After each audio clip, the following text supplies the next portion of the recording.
Thank you very much, and welcome to the May BDAA National Online Meeting. Today we have two very exciting speakers. We have Toby Wilkin from Torpal Energy, who'll be talking about NCC 2022 energy efficiency provisions. And we also have Michael Sandell from PlanSource talking about solar energy and batteries, which is both very relevant since here we are in May with the days getting shorter and colder. We welcome all of our new members. For those who are new to the BDAA, we hold the national online meeting every first Tuesday of the month at 1 p.m. Our aim is to provide a platform for members to share ideas and to learn from each other and industry experts. Speaking of that, I'd like to remind everybody about the BDAA Connected Community Portal, which also hosts our jobs board. If you're looking for work or have a project you want to outsource, this is the platform to list it on. For those who are new to the community, Sarah Jane will put up the link to the platform on the chat. And if you're having any trouble accessing the portal, please just let us know and we will assist you with getting online. Additionally, I'd like to remind everybody that the BDAA Connected Community Portal has several features and functions, including notifications. So if you're getting messages either too frequently or not frequently enough, you can adjust your notification settings to receive them only once a week or only when you log in. And there's also a tutorial that we can send to you on how to do it. In other news, a huge thank you goes out to Kylie Mitchell, who's been organising the individual chapter meetings. We've had 25 face-to-face events happening across Australia. So we have coming up in the coming weeks. These gatherings provide a fantastic opportunity to connect with fellow designers. So please go along, bring a friend or a colleague and introduce them to the BDAA. So check out the BDAA website for updates and Sarah Jane will put a link in the chat right now to the upcoming meetings. So it's always great to share what's been happening. So if you have an interesting project or something that you'd like to share, giving a presentation at a future meeting, please send an email to Sarah Jane. She'll put the address in the chat and we'd love to have you along because we love seeing case studies and presentations from our members. In other news, a couple of items that we mentioned last month, but we'd also like to mention again is yet again this year, we have the BDAA National Festival of Design. So it's great to be back in person and having these things in person. So this year we'll be in New South Wales with a date in October. So stay tuned for all of those details, which will be released as they become available. Further in BDAA news, the latest edition of the By Design magazine has been released and it looks fantastic. This edition is all about design trends. It's an online magazine dedicated to designers. All member images from the Design Award submissions are used as much as possible to give every member the opportunity to be represented and displayed. If you'd like to write an article and have it included in the next edition on the topic of interiors, please reach out to Sarah Jane. So without taking up any more of your time, I would like to introduce our first speaker for today, who is Toby Wilkin. We have Toby online? Yes, we do. Fantastic.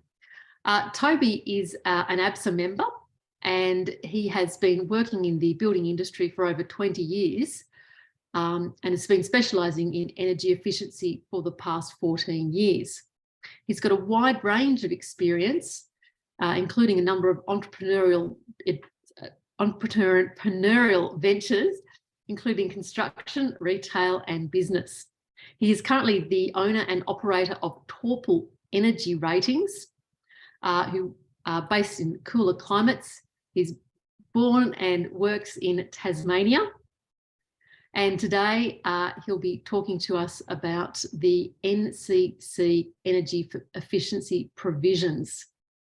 So with a view to sustainable outcomes for new development across Australia, I welcome Toby Welkin. Morning or afternoon, everyone. Thanks, Kirsty. It's a very nice intro there. I hope everyone can hear me okay. Yes, we can, Toby. Yes, we can. Yep, great, excellent. Thanks for having me today. It's really great that we can get together on these chapter meetings and have a chat about things that are hopefully relevant to everyone and can add some value to what you're doing, and also look to the future and see what especially in the energy efficiency field, what the next 12 months is going to bring for each state. Today I've prepared a short and sweet, hopefully PowerPoint on where we're heading. I'll just share my screen for you now. Right, and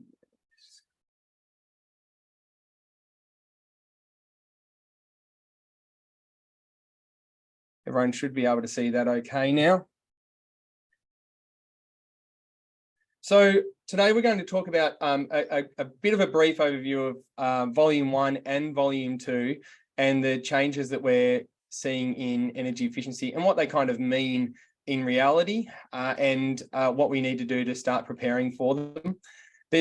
I'll be honest, it's been difficult probably to get clear information, especially on this area of the code heading into we're on the 1st of May, 2nd of May now.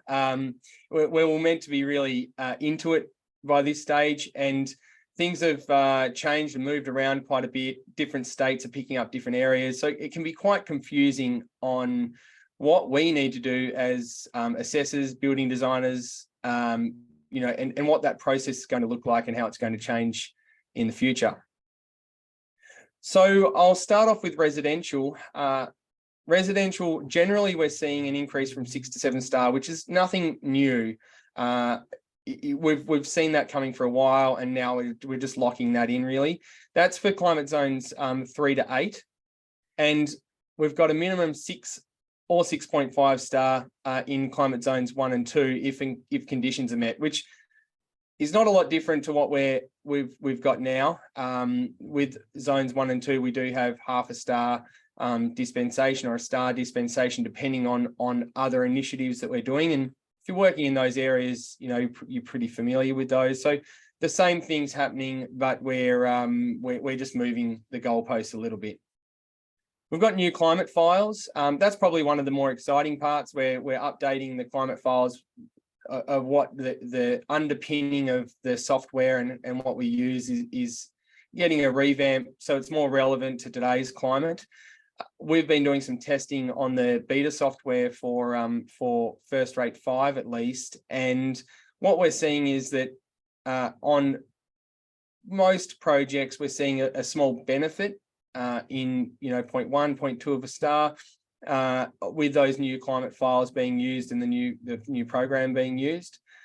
It does depend, obviously, from different postcodes or different climate areas how that plays out, but generally it's been positive. Thermal bridging requirements are coming in, and there's quite a bit in that. I suppose really what we're doing is we're taking from the commercial side of things, where we already had thermal bridging requirements in, and we're just we're making them a little more set in the residential area. But we're also now calculating steel framed homes correctly. So previously there was no change between timber frame and steel frame requirements as far as the program and how we assess the building. Now we have that built into the program, and we are seeing a drop in steel framed homes, generally speaking, in the star figures. So that's up to about half a star different, depending on the layout and so forth. So it is something that's going to affect buildings moving forward. We've got the implementation of whole of home for residential, and that is a scorecard system, which we'll talk about a little bit more in a minute. But basically, we need to meet a minimum of 60 out of 100 on that scorecard as part of our residential energy assessment requirements now. We've also got some apartment changes generally. Class 2 now has to have an average of 7-star buildings with an individual star rating of 6-star at a minimum. And whole of home is individual. It's for each apartment if you're working on a complex, and that must meet a minimum of 50 out of 100 as far as whole of home's concerned. So there's a few extra things that we need to meet here. Whole of home's obviously a whole extra part to it, and I don't know, some of you may have already seen some training on whole of home. You can sign up to the early access for it and start having a look at it. The government has released like a whole of home calculator, and we've also got the online versions that are being created as well. We personally have been using it with the first rate 5 files, bringing them across and then assessing them that way. And at the moment, we've been doing that as just really a test for people, giving some clients a bit of extra information. But it's not in its final stages yet, or final implementation.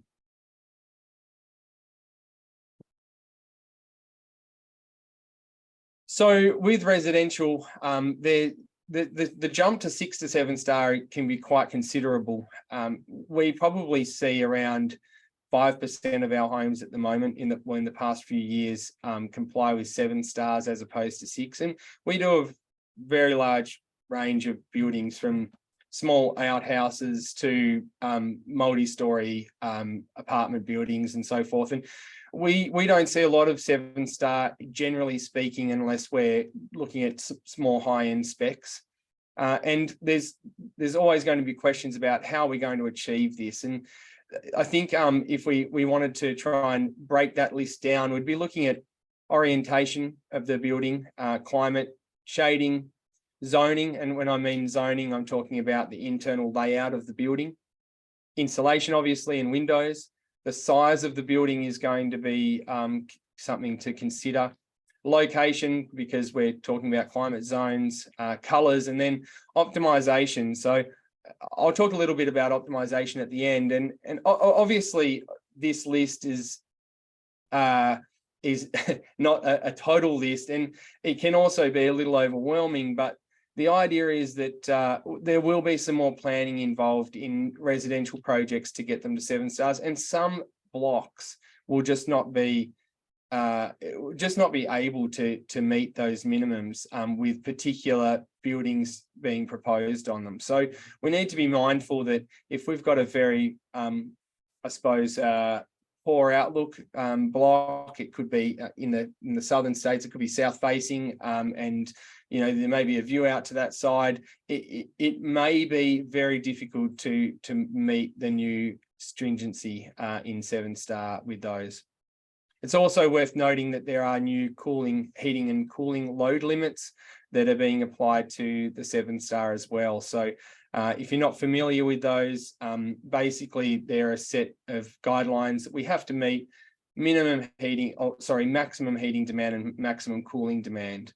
The idea behind that is that we get more of a balanced look at the building, and we may be that way we're assessing it so that it's going to be decent in summer and winter, not just one or the other.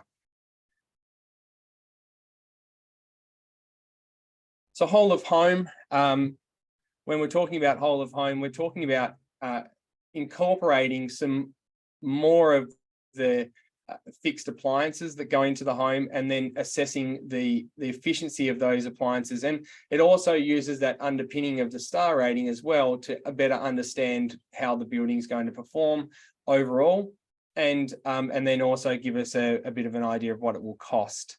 So We're looking at heating and cooling. We're looking at water heating in particular. Pools and spas come into this report. Lighting, on-site energy, so that could be solar PV, things like that. And we're going to be developing that into a new certificate. There's been a few demo certificates going around where we'll see a star rating on the stick certificate, but we'll also see a bar band for the whole of home scorecard as well. And just reiterating, on residential homes, that's a 60 out of 100 score, and the apartments are a 50 out of 100 score. It's not crazy hard to reach those. I think that the way that they've approached it, in my opinion, is that we're trying to ease this sort of this area into what we do and weave it in and not make it crazy difficult to do so. And the idea behind that is that then in future years, then we can start to tighten up those areas when we get more data and more information.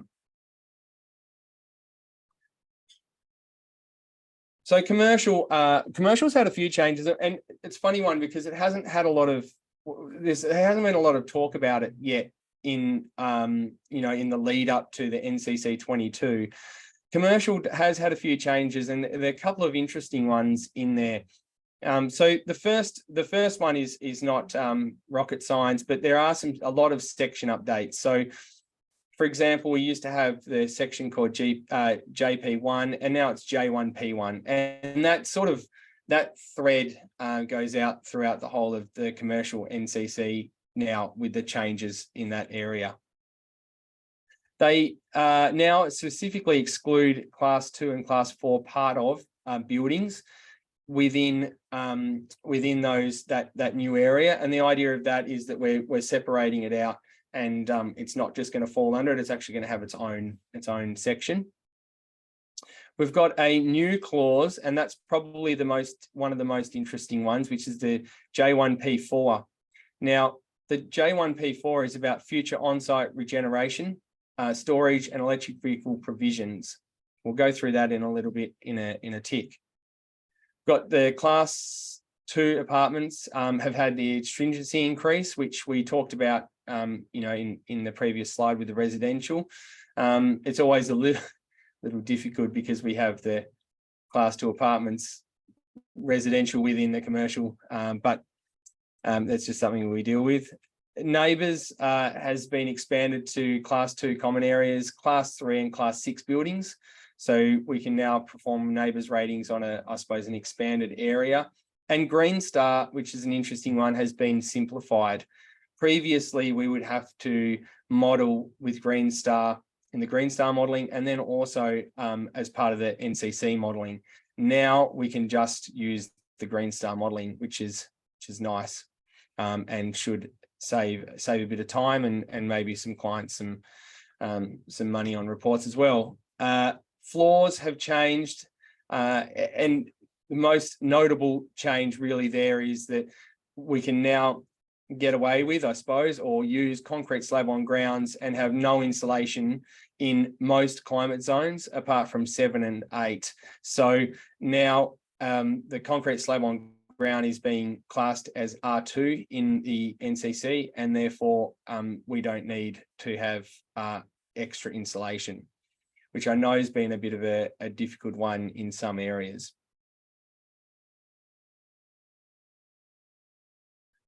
So on the implementation of that information with the commercial buildings, all commercial and apartment buildings, car parks must plan for percentage of EVs. This is out of the NCC. They need to incorporate charge control equipment to manage EV parking spots and EV charging. And they need to have space allocated within the switchboards for EVs, solar panels and batteries. There needs to be space on the roof for a solar PV, but none of this equipment actually has to be installed at this point in time. This is all planning for the future.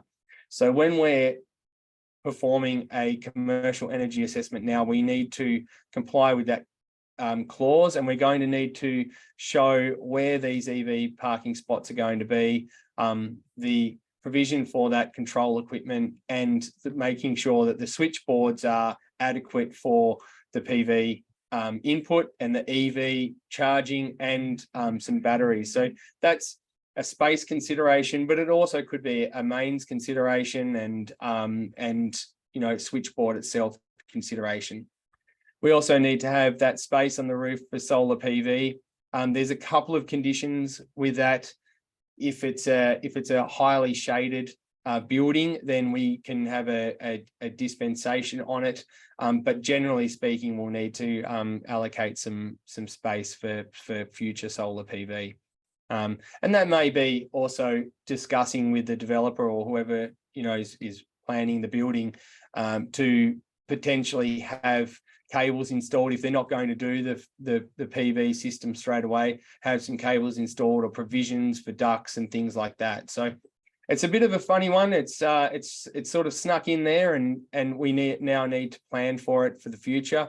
And it's something that could get overlooked very easily. But now that we're doing these, we need to make sure we incorporate it. So which states are taking this up? And this only was released yesterday. So I've been doing some updates to clients about these states and what's sort of happening. And we've got a new graph that's come out just last night. And this sort of outlines a little better what's going on. So we can see ACT is Housing Energy Efficiency, NCC 22 is getting adopted on the 1st of October. So we're from this point forward, so from today or yesterday, sorry, through to the 1st of October is a transition period where we can comply with the new or the old. And I'll have a little caveat on that in a minute. And we can see there down that list, if we just run down it quickly for house energy efficiency, we've got New South Wales, the enhanced basics from the 1st of October. Northern Territory, so they're still only talking about limited to 5-star requirements from 1st of October.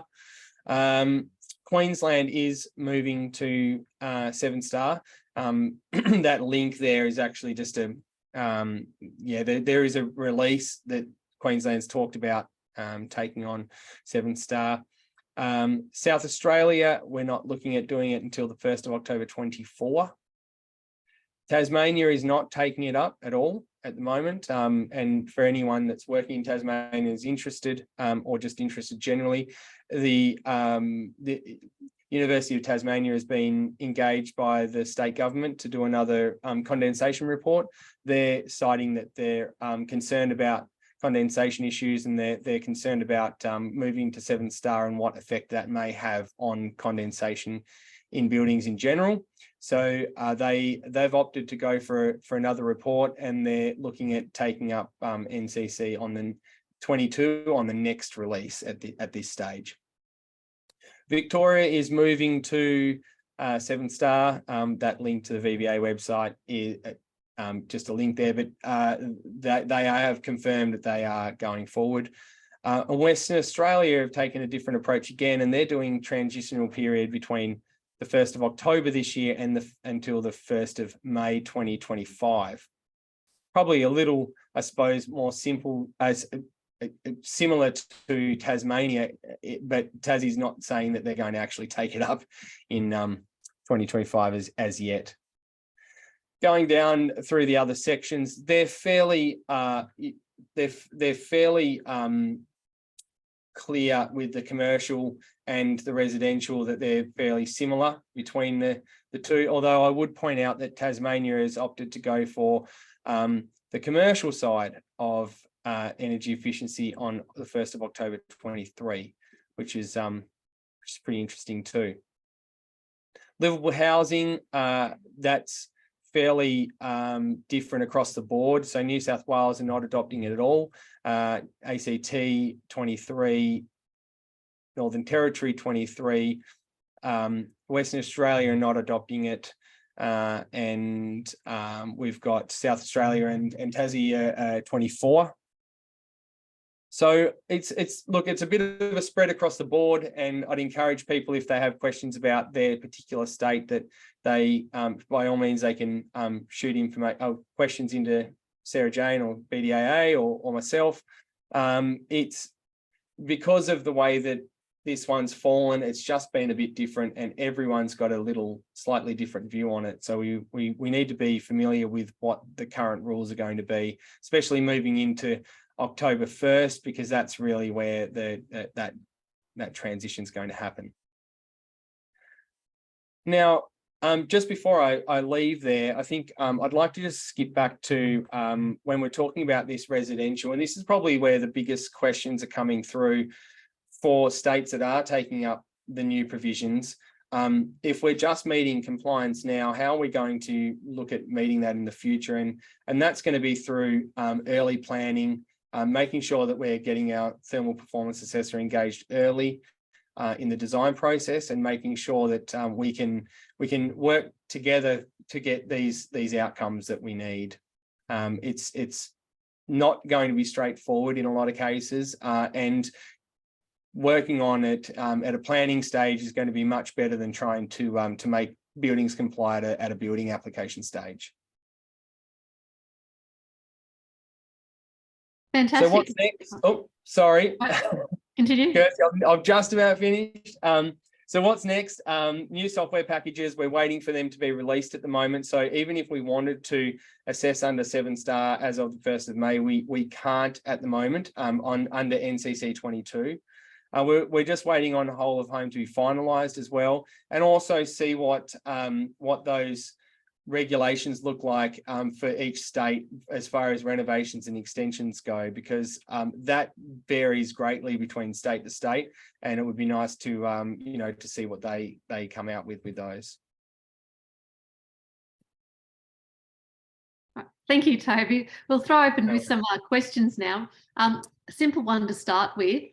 Richard's just asked, will we have access to a copy of your slides, Toby? Are you prepared to make those? Are you able to make those available, or? Sure. Yeah, I'll send a copy through to SJ, and she can distribute it however she needs. Another really good question is, let's just take a typical standard dwelling, which at the moment is only about 5.5 stars. What would you need to change to bring it up to 7? It's very site specific, and it's different for every job. It's like a bit of a general disclaimer, but we take a slightly different approach, where we have what we call an optimization report, where we look at the building and each room and how that room is performing against the star band. And then we can sort of get to understand the building a little bit better. Really, it's really trying to get to know that particular building in that particular location, how it's performing, and then we can work on, what we would need to do to increase it. If it's that low, you've got a couple of options. It would be insulating, and this depends on the climate zone, I should say too, because I'm going to be talking about a cooler climate zone, but in a warmer climate zone, it would be different. In the cooler climate zones, we'd be looking at insulating slabs or trying to keep that heat loss to a minimum. And then we would probably get pushed into upgrading our windows to higher spec windows.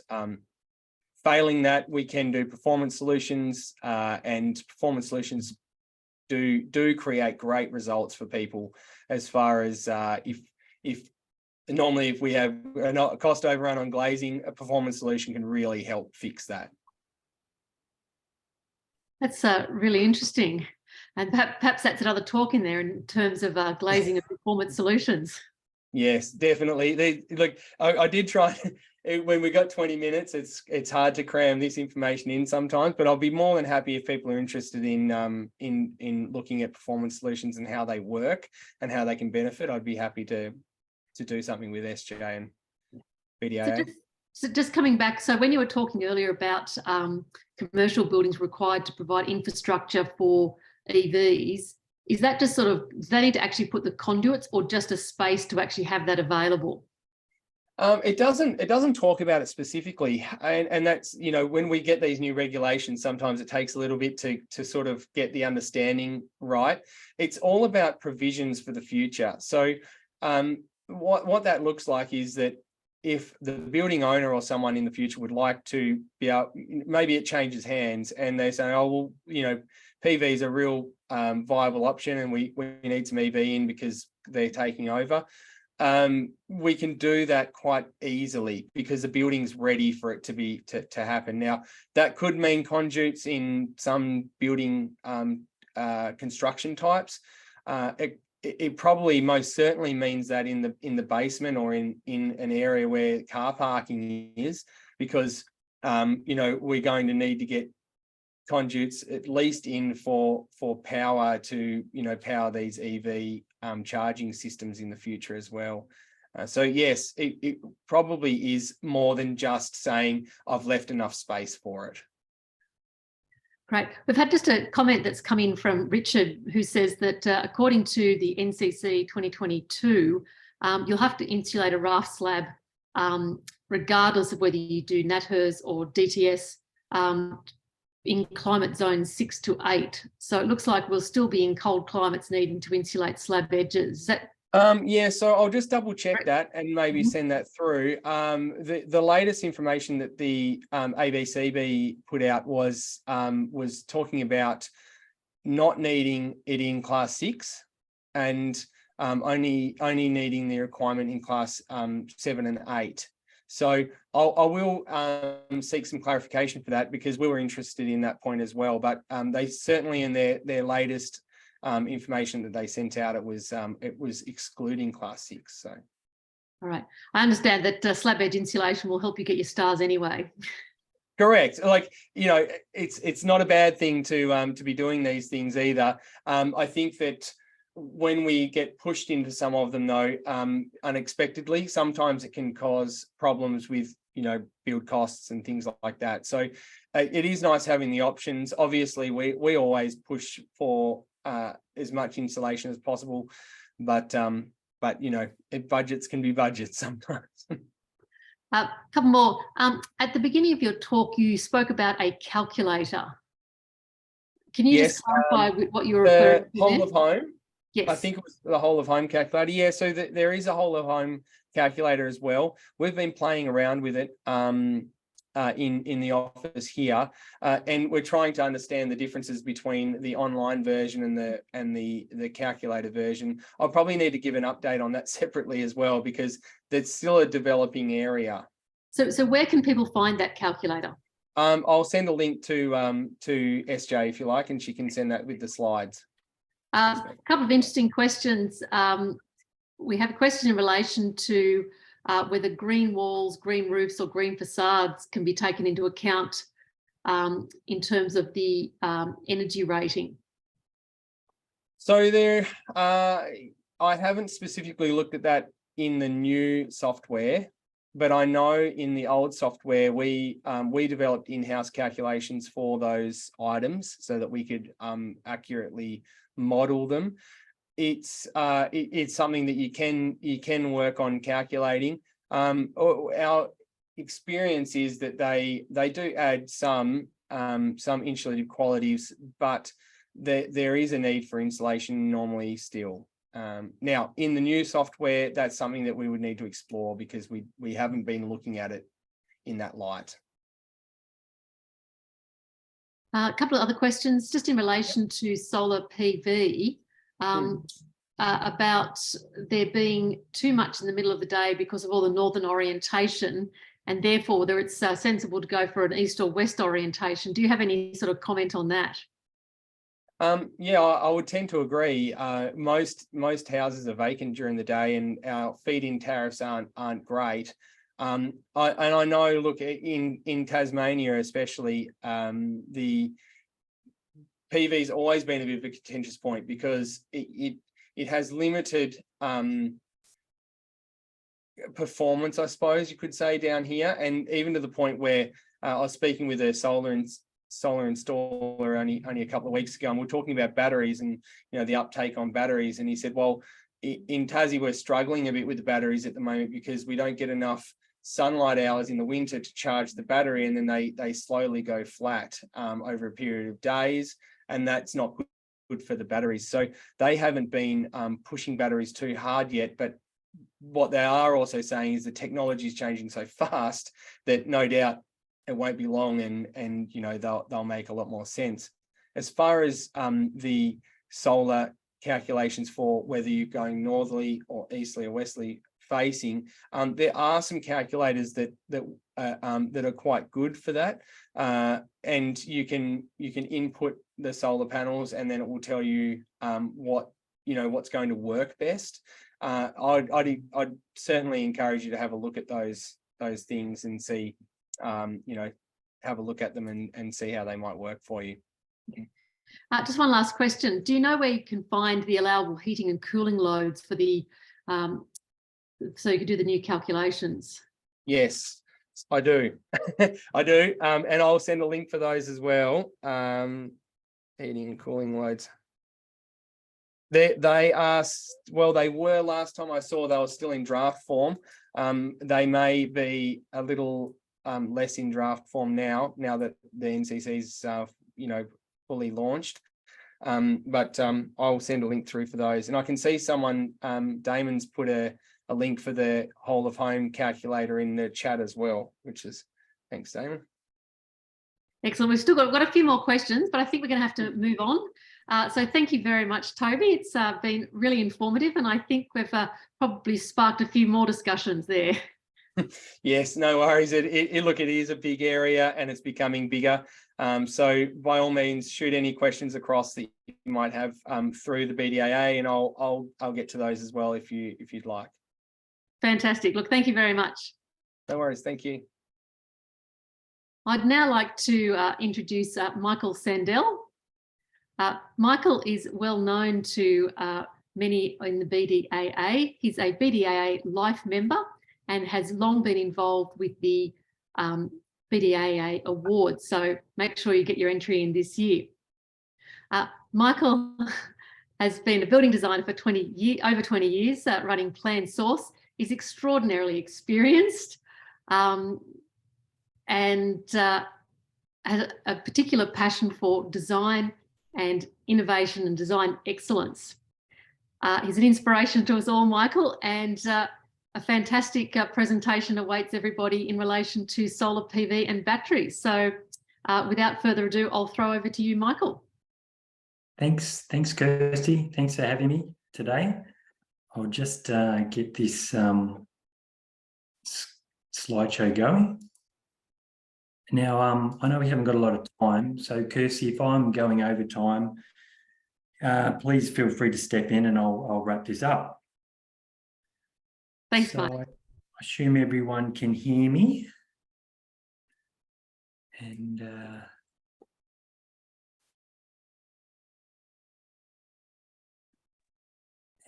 can everyone see my screen?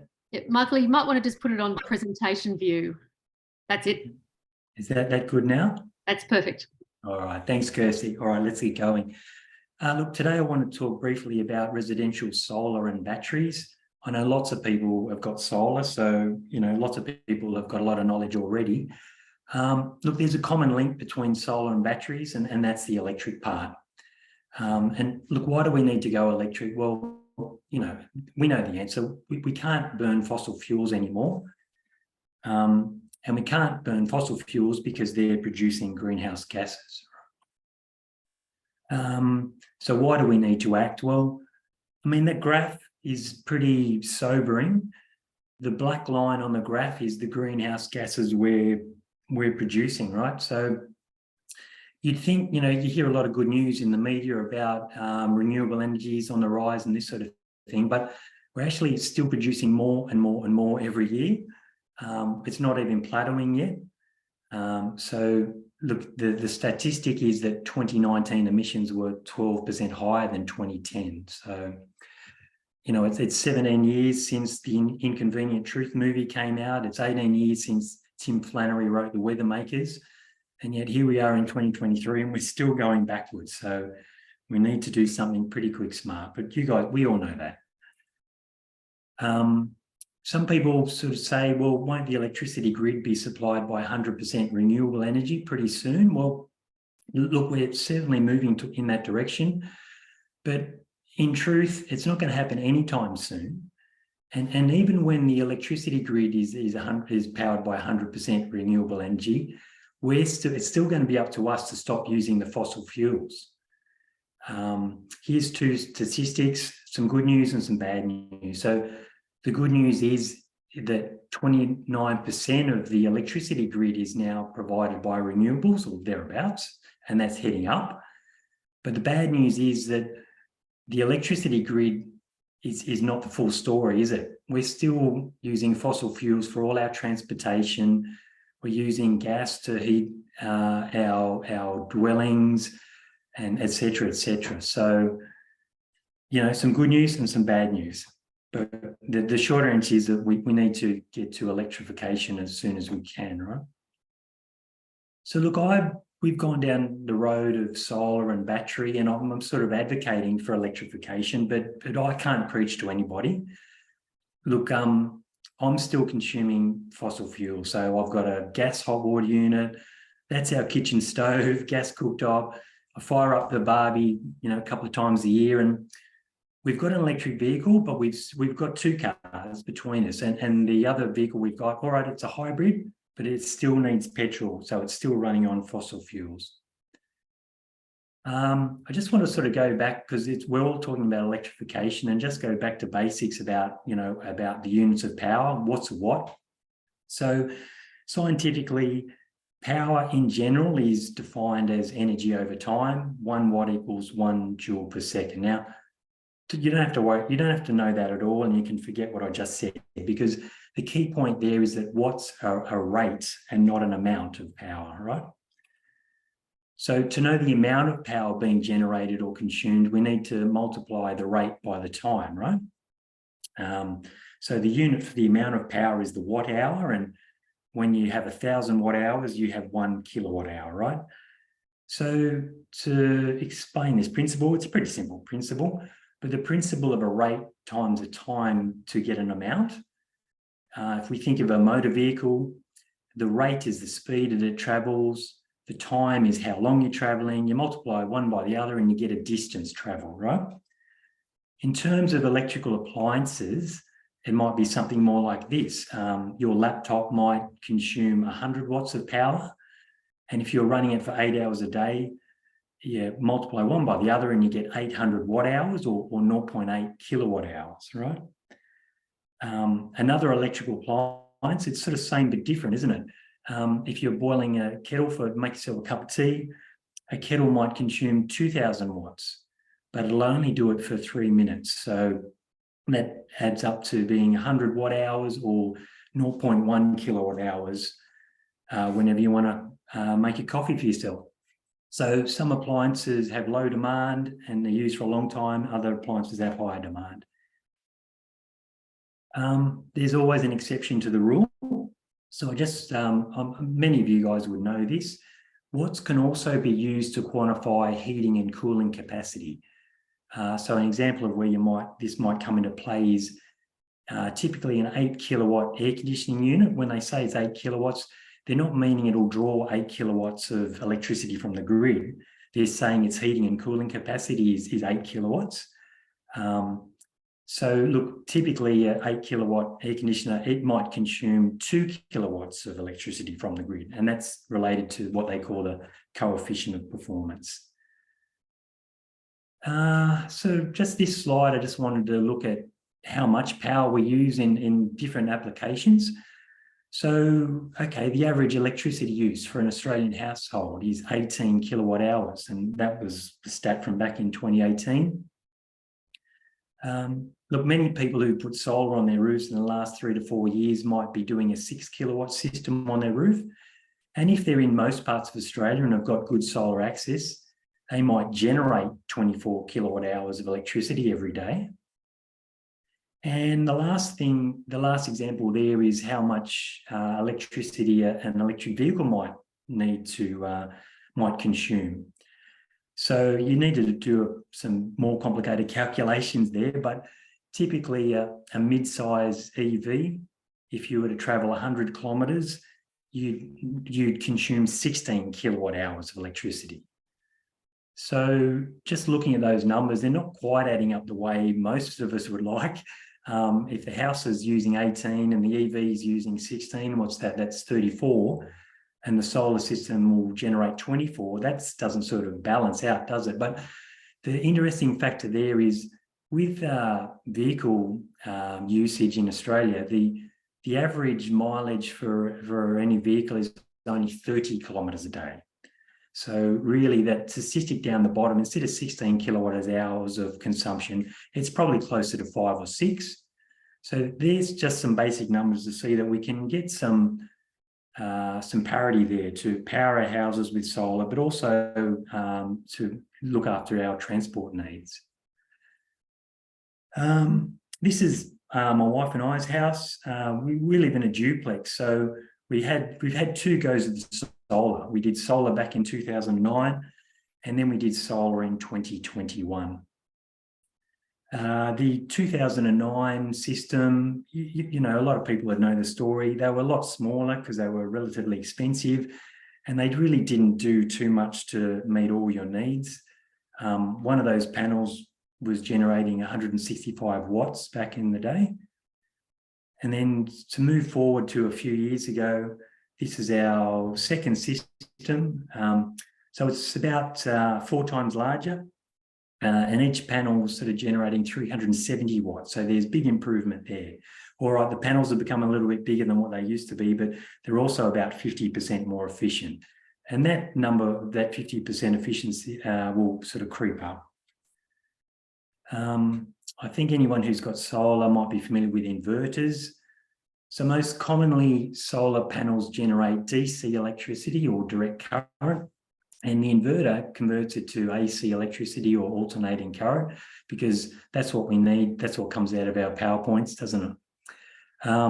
There is another option that some of my colleagues sort of have experience with, and that's panels that have got micro inverters, and they generate AC power directly. And there's some reasons why they're suitable in some locations. Look, my limited experience with solar is that the workmanship's got a whole lot better these days. It's certainly got a whole lot better than the first installation that we got done. So look, that picture in the top shows you how the cabling was really not done properly. Look, I guess anyone who hasn't got solar now, my tip would be to engage an installer who's what's called an approved solar retailer. Now, the Clean Energy Council, anyone can become a member of them, but you need to jump through some extra hoops to become accredited as an approved solar retailer. So it's a bit like our accreditation system for ABSA and our accreditation system for the BDAA. Okay, and we'd all know that the panels and the inverter costs, they've come way down. Here's a statistic from the Clean Energy Council that a 2 kilowatt system back in 2010, you're looking at about $12,000. And in 2021, recently, we did a 6.6 kilowatt system, so about 3 times larger, and it was $4,500 to $6,000. Look, I was still seeing the ads on television. You can still get some systems of that size, and they're saying $3,300, $3,500. Again, I'm not an expert, but I just say you get what you pay for. And from my experience, I've seen good workmanship and I've seen poor workmanship. So you wonder when they can charge $3,000 to $4,000, which corners they've got to cut. That's basically what I'm saying. So look, how much power do you need from your solar if you wanted it to meet your daily needs? Well, as we said before, the average electricity usage for an Australian household is about approximately 18 kilowatt hours a day. That might go up or down, mightn't it? Especially as we've got a take-up of electric vehicles. So our system that we got, the 6 kilowatt system, I'm told that that's pretty much the system that a lot of people are putting in these days. Some people are putting in larger, but that's about the average system. So our system over the last couple of years, it's produced 27 kilowatt hours every single day. And when we sat down with the sales guy and he gave us a bit of an estimate, he said, look, we think it'll do 26 kilowatt hours a day. So he was spot on. So I guess what we can take out of that is these installers have got a lot of experience, and they, you know, they know what they talk about, and their predictions are very close to the mark. So also, what does everyone know about solar? Well, it doesn't work at night, does it? That graph is just an indication of its output. Look, one thing I've noticed with our current system is that it starts generating quite early, as early as 7 o'clock in the morning, and it runs pretty well all day till about 5 p.m. Obviously, it tapers up and it tapers down. It's a bit of a bell curve, but there's a good, 4, 5, 6 hours in the middle of the day where it's really pumping. Now, those troughs in that graph, that'd be just a thick cloud sort of flying by, for 15, 20 minutes. And then when that's passed, you're back at full speed again. So just looking at this latest system, the big one that we had, on the best day that I can see in the last 2 years is it produced 47 kilowatt hours. So compare that to what an average home needs, the 18 kilowatt hours a day. That's it's really it's more than covering that, and it's allowing you to feed back into the grid. Of course, you get those cloudy days in winter or rainy days, and but even on the rainiest day, we've still generated 3 kilowatt hours of electricity, which is, it's not too bad. It's free. I've sort of given some thought about how much do these systems cost, and if you're thinking of installing a system, a sales guy and a consultant will come out and give you a graph just like this.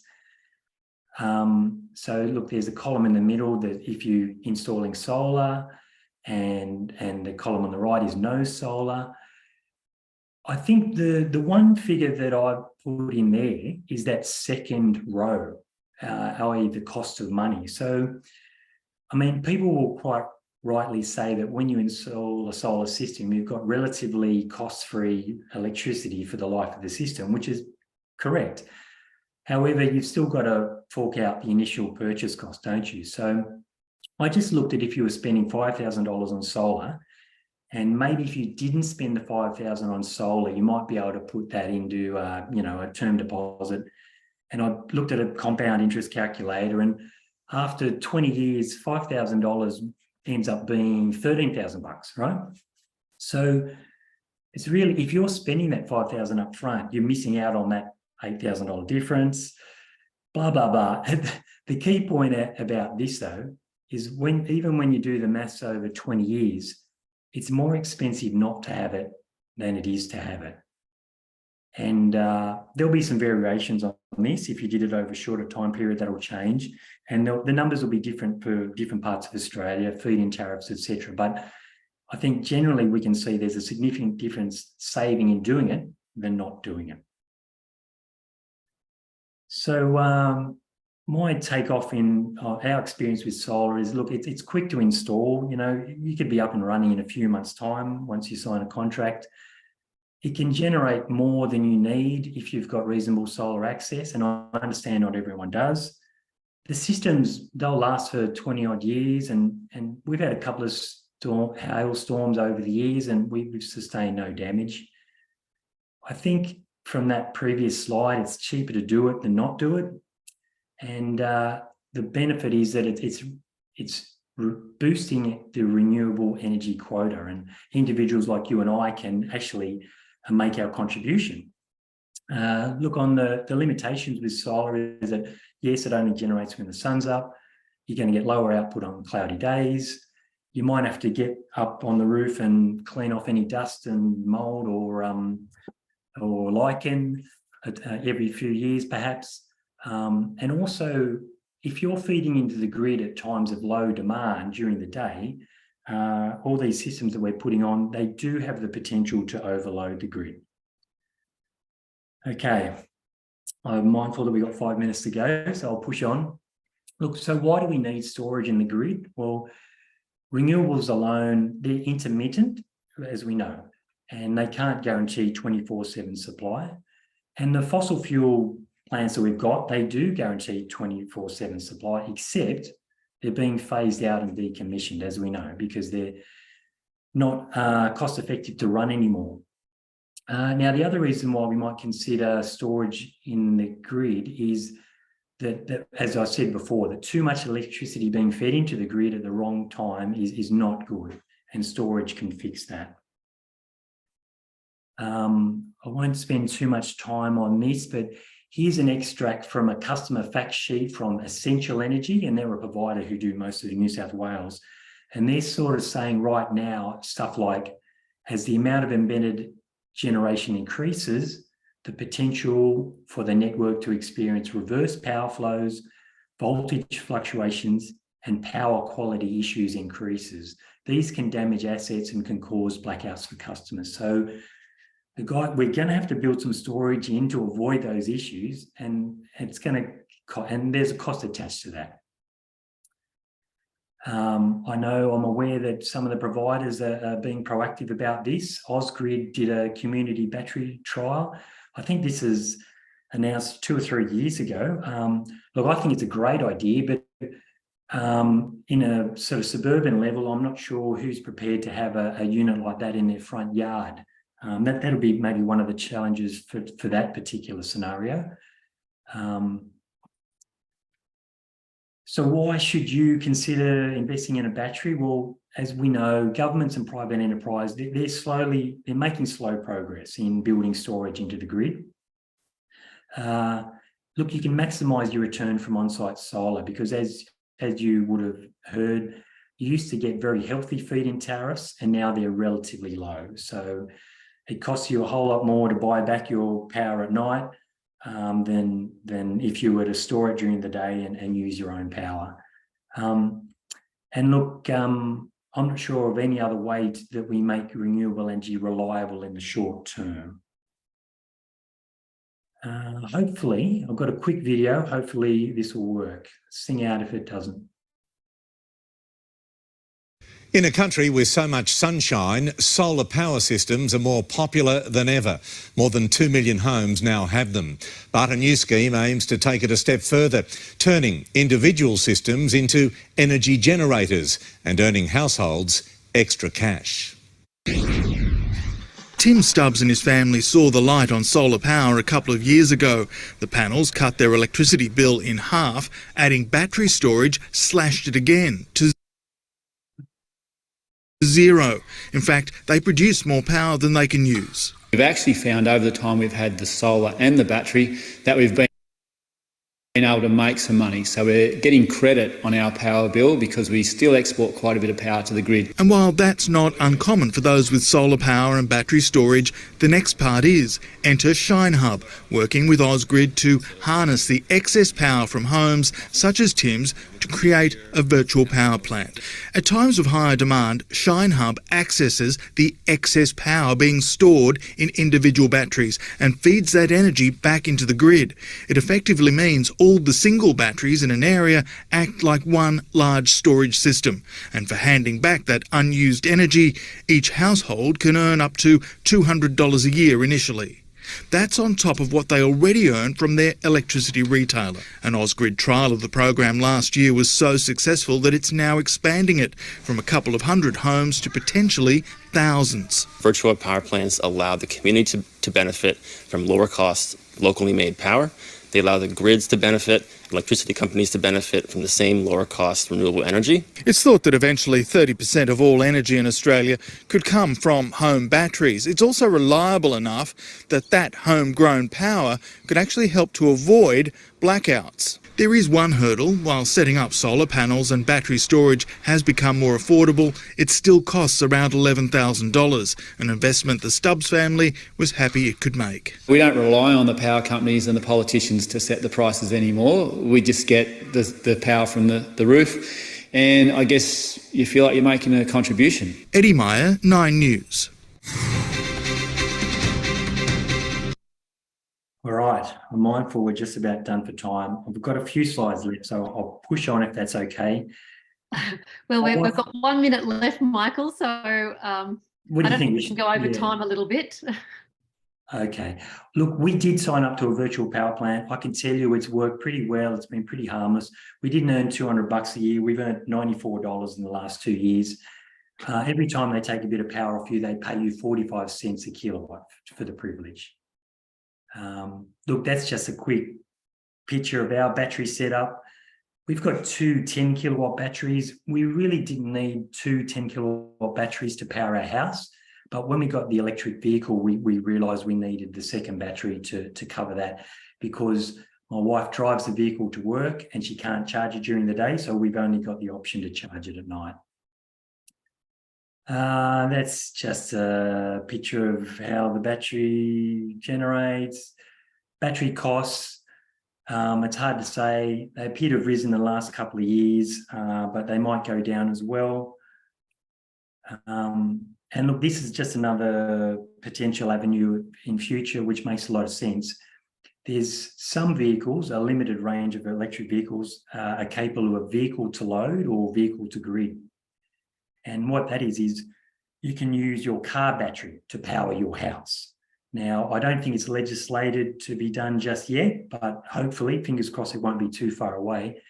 And the reason why it makes a lot of sense is because a typical electric vehicle like that might have a 60 kilowatt battery in it, whereas the Tesla Powerwalls that people are putting on their walls might have 15 kilowatts. So you get a lot better bang for your buck if you buy a battery in an automobile.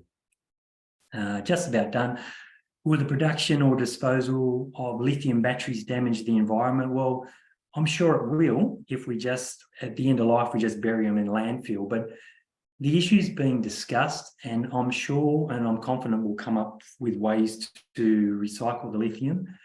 And also, what we do know is that the fossil fuel alternative is certainly not clean, is it? You know, we've seen pictures like this all our lives. And that's just about it, guys. The very last slide I wanted to talk about is a little bit different direction. It's just when we have our building design clients and we come up with that discussion of, do you want an electric house or do you want to hang on to the gas? And I just remember the parable of sausage A and sausage B. So sausage A was cooked on a gas stove. Sausage B was cooked on an electric stove. So we took them down to the laboratory and did a full spectral analysis, and the results were conclusive. I'm sure you know the answer here. Both samples came back exactly the same. That's right, neither had any detectable nutritional value. So thanks very much for having me, and happy to take any questions if we've got time. Thank you. Thank you very much, Michael. That was very informative. Couple of questions we have, and I think that you just touched on that at the end about the lithium. Some questions about how long solar panels last and whether they're recyclable. I can give an indication that I've had the solar panels on my house for 20 years and they're still going. But do you have any comment on that, Michael? No, maybe at another national meeting I can show a video that I dug up from ABC News Report showing some people that are recycling the panels. And I know some colleagues have got some expertise there.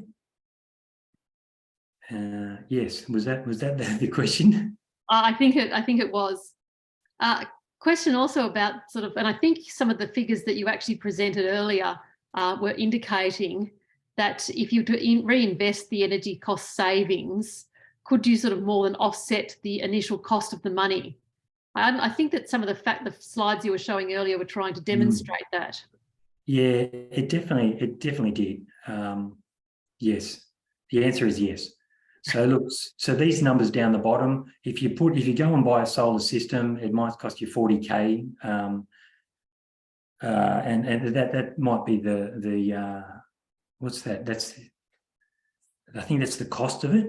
And then if you don't do it, I'm saying the cost of it is 60K. So I mean, I'm happy for people to scrutinise those numbers, but yeah, I believe it's cheaper to do it than not to do it over a 10, 15, 20 year period.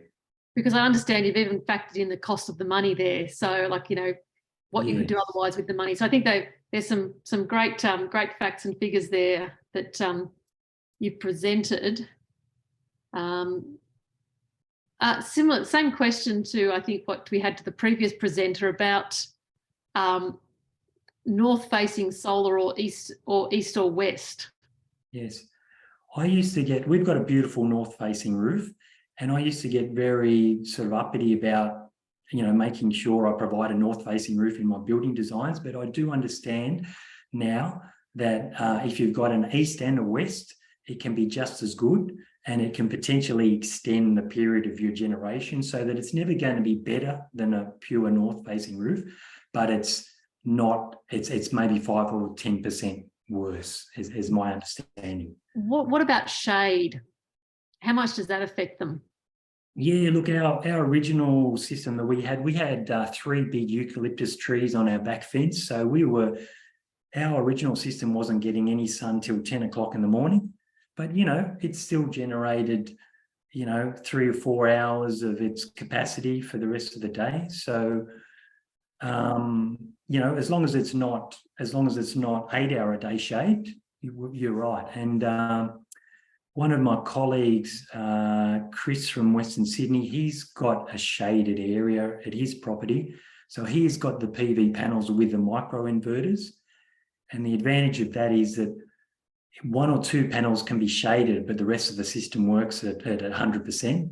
Whereas with a system like ours, you do get, if you've got partial shading, you do get a loss of power until you get the full sun, if you know what I mean. Yeah, I think that's a great solution for sort of sites that can be partially shaded.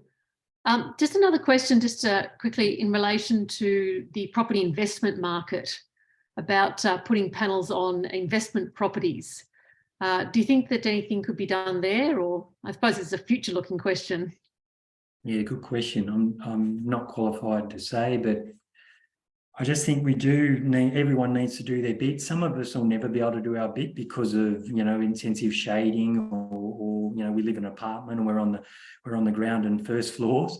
So I think everyone who can do something should do something if they can. And yeah, I wish landlords would consider it and, talk to the real estate agent, and when they come and let out a property, just do a fact sheet of what the dwelling how it can perform. But yeah, it's a good topic. We're a little bit over time, but just a last question in relation to lithium batteries, although I've got a comment that's coming from Greg McTavish that the Chinese are developing a sodium-based battery.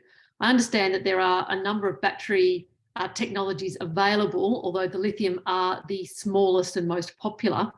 Yeah. How do we overcome the risk with fire from lithium batteries?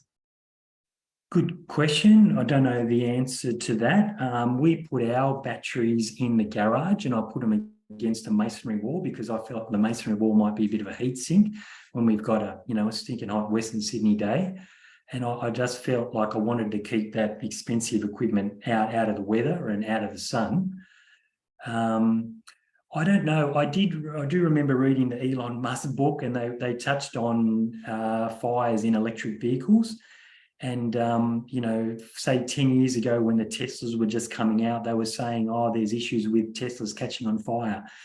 But when they looked at the statistics between the EVs and the petrol vehicles in the States with their road safety statistics, they were no worse. They're a little bit better. There was less chance of fires in an electric vehicle than, it's just that they were new. So of course they hit the headlines. Greg's comment about sodium batteries, another gentleman in the BDAA, Rex Favre, sort of brought that to my attention as well. So there is a battery technology called sodium batteries, which is fairly inert. Its only disadvantage to the lithium batteries is it's a bit heavy. The batteries have got to be a bit heavier for a given capacity. So that might mean they're not going to lend themselves to electric vehicles just yet until they're developed further. But if you think of the battery that you want to put in your house, it doesn't matter if it weighs 100 kilos or 150 kilos if it's sitting on your garage floor. So, yeah, I think people will definitely continue to work on better battery technologies. And I just think we've left things too late not to do anything. So we need to think about lithium batteries as a little bit like the transition from incandescent. We didn't go straight to LEDs. We stopped at compact fluorescence along the way. Great. Just a couple more comments come in. Brett Grimley has commented that the fossil fuel industry digs up billions of tonnes of material. The material mined to require transition to renewables requires only millions of tonnes of material. So I think we've got to look at the comparisons, as you say. Yeah. Another great comment that's come from Tracy Graham, who does a lot of work in inner Sydney, is that needing to campaign to councils about stopping their ban on solar panels facing the street, right, which seems rather ridiculous. A couple, just last couple of questions. Shane has just asked whether your 6.6 kilowatt system is able to keep up with your 20 kilowatts of battery. Yes, Shane. Usually full, like if we have a nice sunny day, it'll be full by midday because the battery capacity is 20 kilowatts and the average of the the solar array is producing 24 kilowatts. So yeah, it definitely usually fills up by midday, and then we feed back to the grid after that. But yes, there's winter days where it might only get to 50% full. Yeah. A question that's come through from Ludovic is about if more people are off grid, who will pay for the public grid? Now, interestingly, that would be referring to people who are not grid connected with their batteries. I understand that you are grid connected, which enables you to sell to the grid, even though you also have batteries. So you're still paying a connection fee to the electricity company. Yes, I mean, that's a good question. That middle row, cost of grid connection, I've left that in there because I think we're paying $1.20 a day, and I think as my brother-in-law up at Port Macquarie, he's paying $1.35 a day just to be connected. Now, I have noticed that even though we've got the battery, we would never want to disconnect from the grid. One, because the system doesn't work 365 days a year, and we don't want to be without power. And two, I've noticed that the grid, the battery, when we have a high load on it, like we're charging the electric vehicle, and we turn the electric vehicle off, how do I explain it? The grid acts as a little bit of a buffer. And I think our battery's got a bit of software in it so that it doesn't go from 100% supply to zero supply. It sort of, there's a transition period there. I'm not really explaining myself well, but I think we need the connection to the grid because it just acts as a buffering for a minute or two when you're changing the load on your battery.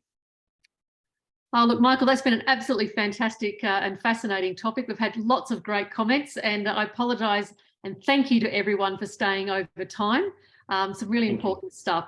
Well, look, thank you very much for joining us, and please join us again on the first Tuesday of the month, next month in June, for the National Online Meeting. Thanks for staying. If anyone would like to stay online, we'll keep the questions open and perhaps can answer some online if you have a particular burning question. Thanks very much for joining us.